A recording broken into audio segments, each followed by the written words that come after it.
Hi అండి. Blouse back part dots ఎలా stitch చేసుకోవాలి, వీపట్టి ఎలా స్టిచ్ చేయాలి చూడండి. బ్యాక్ డాట్స్ కోసము కటింగ్లో టక్స్ పెట్టుకున్నాను చూడండి.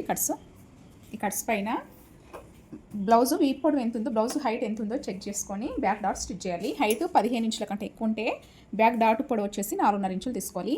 హైట్ వచ్చేసి 15 ఇంచులు ఉంటే బ్యాక్ డాట్ 4 ఇంచులు తీసుకోవాలండి. ఇది 15 ఇంచులు ఉంది, నేను 4 ఇంచులు తీసుకుంటున్నాను. బ్యాక్ డాట్ పొడవు వచ్చేసి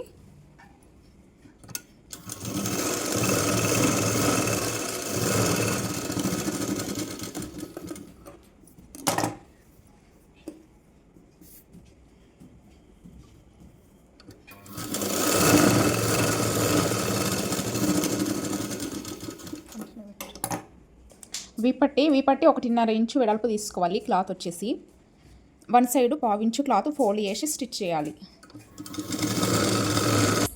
బ్లౌజు రైట్ సైడ్ వచ్చేసి పైవైపు ఉండాలి. రైట్ సైడ్ పైవైపు ఉండాలి. వీపట్టి రాంగ్ సైడ్ ఇందాక మనము ఫోల్డ్ చేసి స్టిచ్ చేసుకున్నాం కదా, ఈ రాంగ్ సైడ్ ఈ విధంగా పైన కనపడేలా ఉండాలి. ఇది లోపల రైట్ సైడ్ బ్లౌజ్, ఇది రైట్ సైడ్. ఈ విధంగా పెట్టి 1/2 ఇంచు మార్జిన్తో స్టిచ్ వేయాలండి.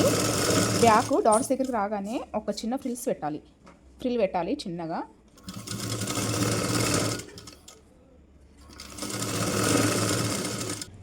ఇలా స్టిచ్ చేసుకున్న తర్వాత ఈ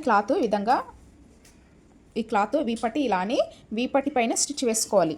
ఇంకొకటి ఇలా వీపట్టి స్టిచ్ చేసుకున్న తర్వాత బ్లౌజ్ ఈ విధంగా రాంగ్ సైడ్ పైవైపు తీయాలండి. తీసి వీపట్టి లోపలికి ఖర్చులు కనబడకుండా వీపట్టి ఈ విధంగా లోపలికి ఫోల్డ్ చేసి లూజ్ కుట్టు వేయాలి.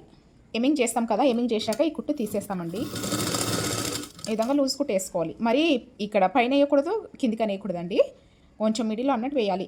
ఎమింగ్ ఈజీగా చేయడానికి వచ్చేలా చూసి ఈ విధంగా స్టిచ్ వేసుకోవాలి. చూడండి ఎంత నీట్గా వచ్చిందో.